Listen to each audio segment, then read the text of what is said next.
जय हिंद। मैं राजकुमार अपने यूट्यूब चैनल लाइफ लीला सेंटर की ओर से आप सभी का हार्दिक स्वागत करता हूं और आशा करता हूं कि आप सभी कुशल मंगल होंगे और अपनी तैयारी अच्छे से कर रहे होंगे।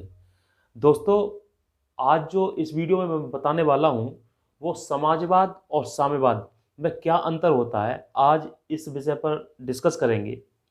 देखिए, समाजवाद और साम्यवाद दोनों का उद्देश्य है समानता, समानता लाना है।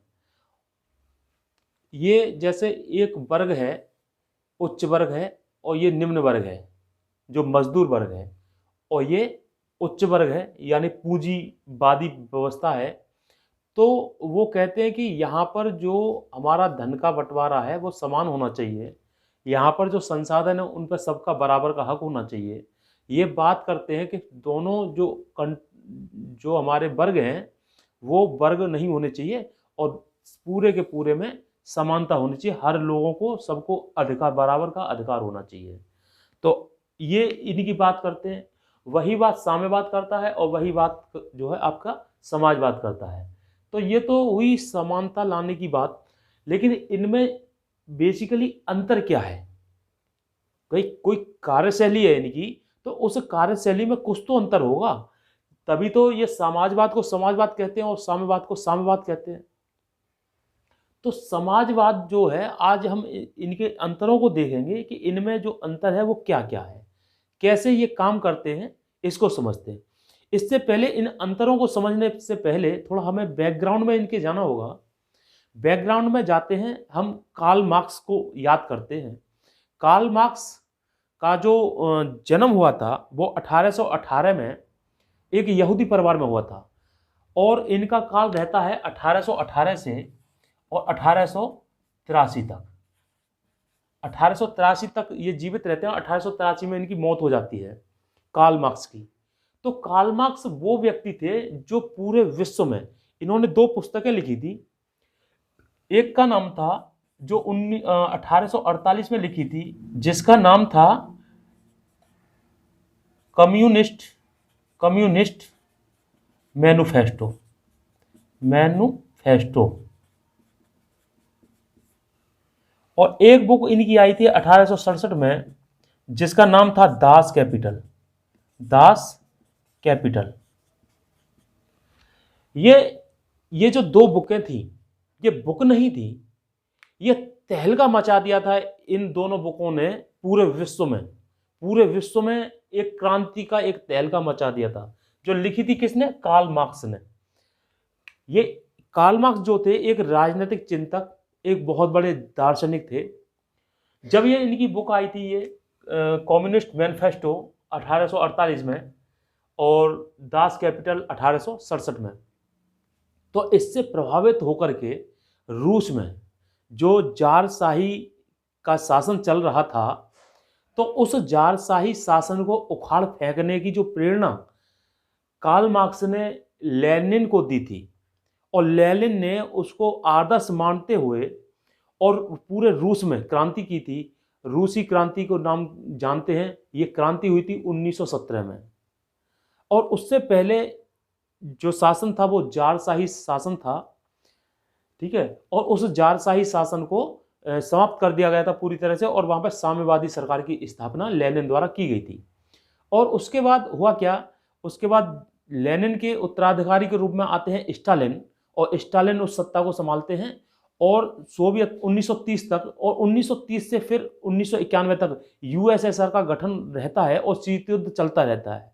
लेकिन 1991 में आकर के वो जो सोवियत संघ है वो पूरी तरह टूट जाता है, अलग अलग हिस्सों में बट जाता है। तो हम, ये हल्की बैकग्राउंड है, और उसी एवज से और देश भी प्रभावित हुए उसी साम्यवादी सोच से। जैसे चीन में भी वही हुआ और उत्तरी कोरिया में वही हुआ। तो साम्यवादी सरकार, यहाँ तक कि भारत भी इससे अछूता नहीं रहा। भारत में भी साम्यवादी कम्युनिस्टी लोगों ने अपनी जो प्रदेश में सरकारें बनाई।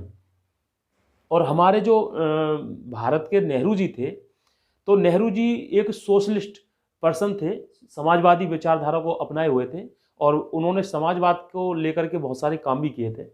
तो समाजवाद और साम्यवाद, इनमें कुछ तो अंतर होता है। वो अंतर यहाँ पर देखिए क्या है। देखिए, समाजवाद में क्या होता है कि सरकार होती है, सरकार, ये सरकार को मानते हैं कि एक किसी देश में सरकार होनी चाहिए। लेकिन साम्यवादी लोग क्या करते हैं कि सरकार नहीं होनी चाहिए, सरकार से उनका कोई मतलब नहीं, सरकार नहीं होनी चाहिए, हम ही सरकार है, जो वहाँ की जनता है वही सरकार है। दूसरी चीज कि वो राज्य को मानते हैं, समाजवादी लोग क्या करते हैं, राज्य को मानते हैं। और जबकि साम्यवादी जो लोग होते हैं वो राज्य को बिल्कुल नहीं मानते, वो सीधे सीधे जनता को मानते हैं, राज्य को, राज्य से उनका कोई लेना देना नहीं है, राज्य नहीं होना चाहिए उनके हिसाब से।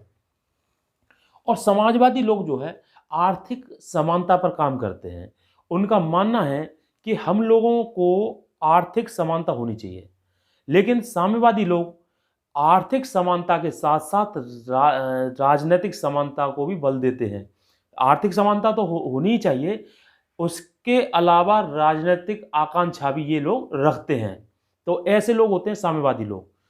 अगला है कि समाजवाद में जो व्यक्तिगत पूंजी वो तो रहती ही है, इसको मतलब स्वीकार कर सकता है, समाजवाद मॉडल जो होता है वो व्यक्तिगत पूंजी को स्वीकार कर सकता है, लेकिन साम्यवाद ये व्यक्तिगत पूंजी को स्वीकार नहीं करता। ऐसे ही समाजवाद पूंजीवाद को ग्रहण कर सकता है, पूंजीवाद भी समाजवाद में हो सकता है, लेकिन साम्यवादी सरकार में ये पूंजीवाद भी नहीं हो सकता।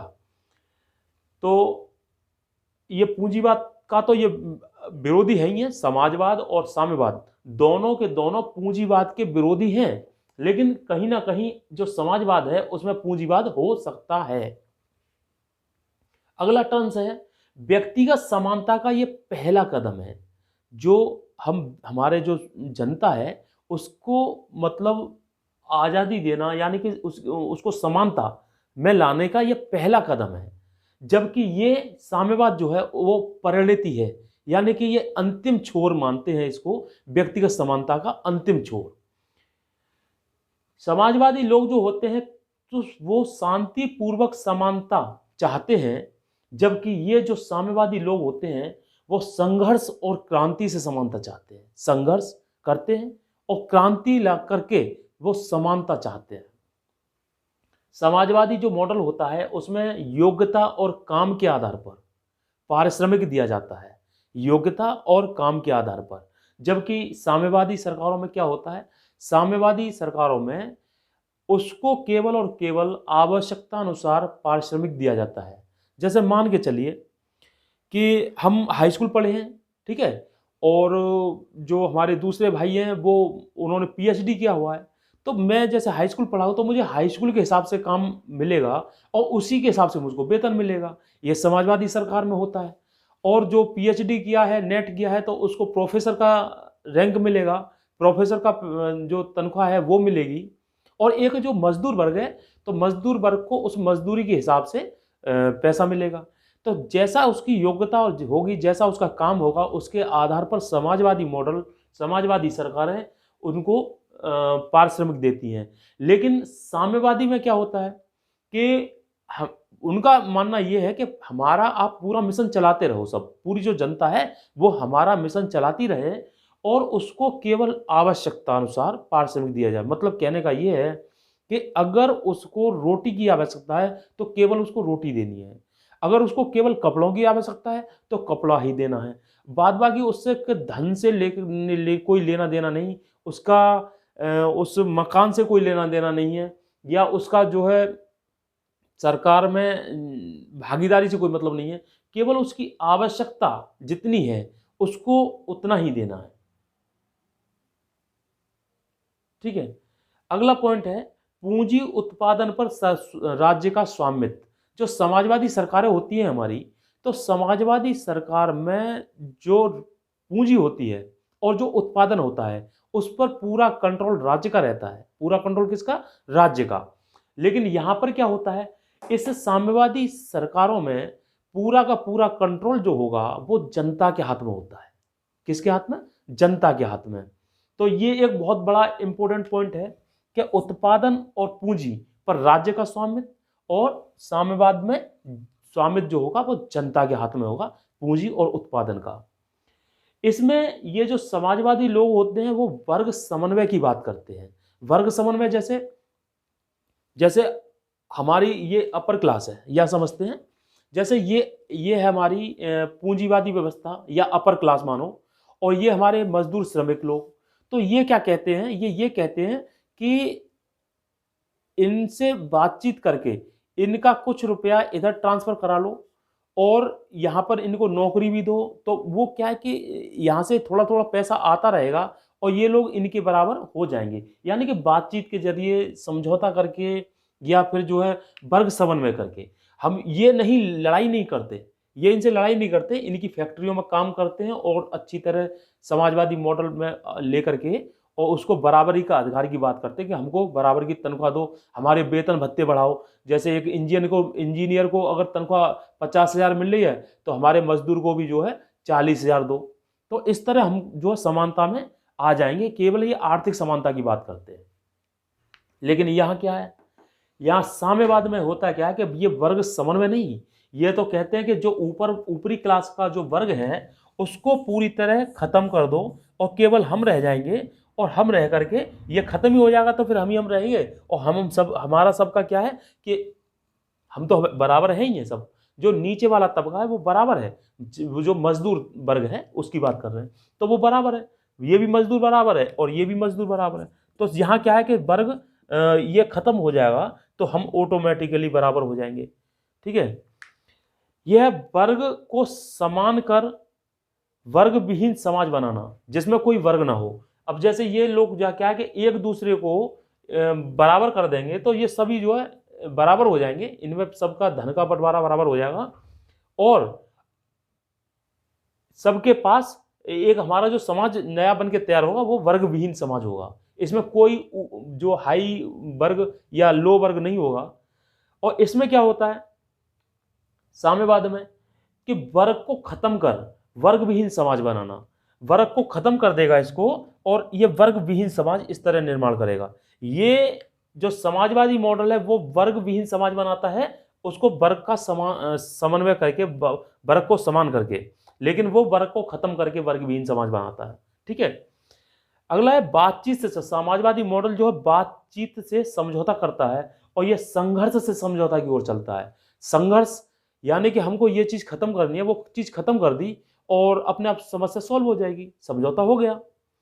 इस तरह ये साम्यवादी सरकारें काम करती हैं। अगर हम इनकी बात करें तो साम्यवादी सरकारों में जो दार्शनिक उत्पन्न हुए, जो दार्शनिक जिनका ये विचार उत्पन्न हुआ और जिस पे उन लोगों ने काम किया, तो उनमें जो मेन है इम्पोर्टेंट, तो सेंट साइमन है और चार्ल्स फूरिये हैं। ठीक है, और आपके लुई ब्लो है ना, रॉबर्ट ओवन जो है वो सबसे पहले समाजवाद शब्द का उन्होंने उपयोग किया था। ठीक है, रॉबर्ट ओवन ने समाजवाद शब्द का सबसे पहली बार उपयोग किया था।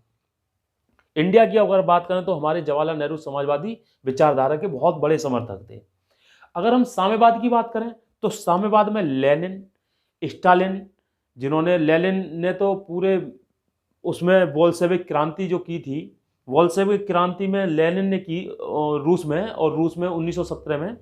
तो लेनिन ने पूरी साम्यवादी सरकार को स्थापित करने में बहुत बड़ी भूमिका निभाई।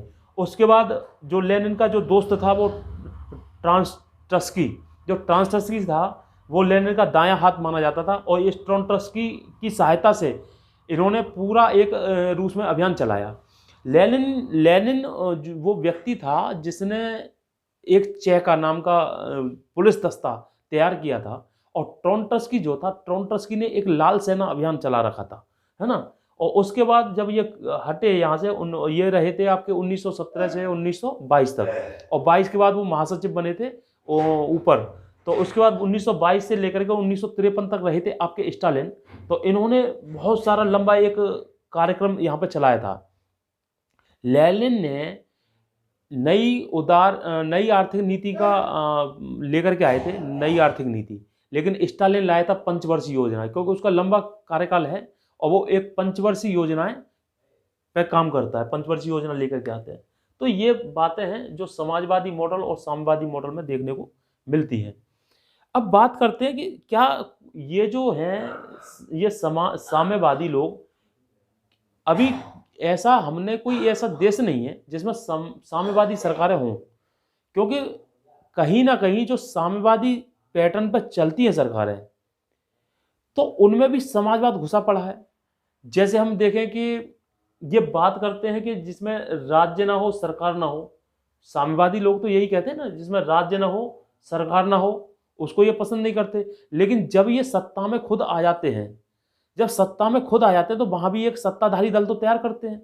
और वो सत्ताधारी जब दल तैयार करते हैं, तो अपने जो नीचे वाले लोग हैं उनको कैसे सरवाइव करने के लिए क्या करेंगे, तो जो संसाधन है तो संसाधनों पर तो वो कब्जा कर लेते हैं, और एक सत्ताधारी एक एक व्यक्ति तानाशाही के रूप में वहां पर खड़ा हो जाता है, और नीचे वाले नीचे तक वो उस पूंजी को रिसने ही नहीं देता। सारी सत्ता सारे जो संसाधन है वो अपने हाथ में ले लेता है। और उसके बाद फिर वहां पे उद्योग भी, जैसे चीन में है तो उद्योग भी करता है, तो वहां पे पूंजीवादी व्यवस्था भी उसमें घुसी पड़ी है। तो कहीं ना कहीं एक अगर पूरी रूप से देखा जाए तो साम्यवाद का कोई भी पूरे देश में उदाहरण नहीं है। अगर हम बात करें, जैसे हम अपने इंडिया में जो केरल में जो कम्युनिस्टी सरकारें बनी, तो क्या वो प्योर कम्युनिस्टी थे? नहीं। क्यों? क्योंकि वो सरकारें सत्ता में रही, वो सरकार राज्य में रही, और राज्य के उस रूप को वो नकार नहीं पाए, और सरकार में भी रहे, सरकारें बनाई, जो कि ये सरकार को मानते ही नहीं है, ये राज्य को नहीं मानते हैं। और सबसे बड़ी बात, जो ये कहते हैं कि उसको आवश्यकता अनुसार पारिश्रमिक दिया जाएगा और जनता का स्वामित्व होगा, तो क्या उनकी जो जीडीपी निकल के आई है, उस जीडीपी को जो उन्होंने 1 साल में जो कमाया या 5 साल में कमाया है, क्या वहां पूरी जनता को बैठाल करके सबको बराबर बराबर का पैसा बांटा? नहीं बांटा। तो हम कैसे कह सकते कि कोई ऐसा देश है जो इस साम्यवाद को चला रहा है? नहीं। ये एक कोरी कल्पना हो सकती है। और इस जो भी साम्यवाद सरकारें बनी, उनमें कहीं ना कहीं समाजवाद घुसा पड़ा था, कहीं ना कहीं पूंजीवाद भी साम्यवादी सरकार में घुसा पड़ा था, उसमें एंट्री कर गया था वो पूरी तरह से। और उस साम्यवादी मॉडल में भी कहीं ना कहीं पूंजीवाद भी हावी था, पूंजीवाद भी घुसा पड़ा है और साम्यवाद भी घुसा पड़ा है। तो हम कह सकते हैं कि साम्यवाद और पूंजीवाद और ये समाजवाद, ये सब के सब मॉडल अपने अपने रूप में ये कल्पनाओं में चलते रहे, कल्पनाओं में, और अपने अपने ये मॉडल हैं वो केवल एक कथन मात्र के रह गए। सरकारें वही काम करती रहीं, और इन सब का एक ही उद्देश्य रहा, किसी ना किसी तरह सत्ता पर काबिज होना और अपनी अपने जो नाम है, अपना जो दल है, उसको बड़ा दिखाना, और कहीं ना कहीं ये सरकारों में एक अच्छे पदों पे आसीन होना चाहते थे। बस ये बात थी। लेकिन इनकी अगर विशेषताओं की बात करें तो विशेषता ये है, अगर समाजवाद की विशेषताओं की बात करें तो समाजवाद की विशेषता ये है। लेकिन हमें नहीं लगता कि कोई भी देश ओनली और ओनली साम्यवादी सरकार चला रहा है, उसमें भी कहीं ना कहीं पूंजीवाद और समाजवाद घुसा है। और अमेरिका में भी जो ये कहते हैं कि ये पूंजीवादी देश है, उसमें भी कहीं ना कहीं समाजवाद घुसा पड़ा है। कैसे? तो वो जो अमेरिका में अपने सरकारी अस्पताल चला रखे हैं, वो फ्री कर रखे हैं, एजुकेशन फ्री कर रखी है, अस्पताल फ्री कर रखे हैं, सरकारी मेडिकल सुविधाएं फ्री हैं। तो वो क्या है भाई? उनका कहने का मतलब तो यही था कि जो जो हमारे जो नीचे वाला तबका है उसको भी तो सुविधाएं दो। तो वो जो लोग हैं पूंजीवादी लोग, वो नीचे वाले तबके को फ्री में सब दे रहे हैं। हमारे यहाँ पे भी जो अन्न वितरित होता है तो वो सब फ्री में होता है। क्यों?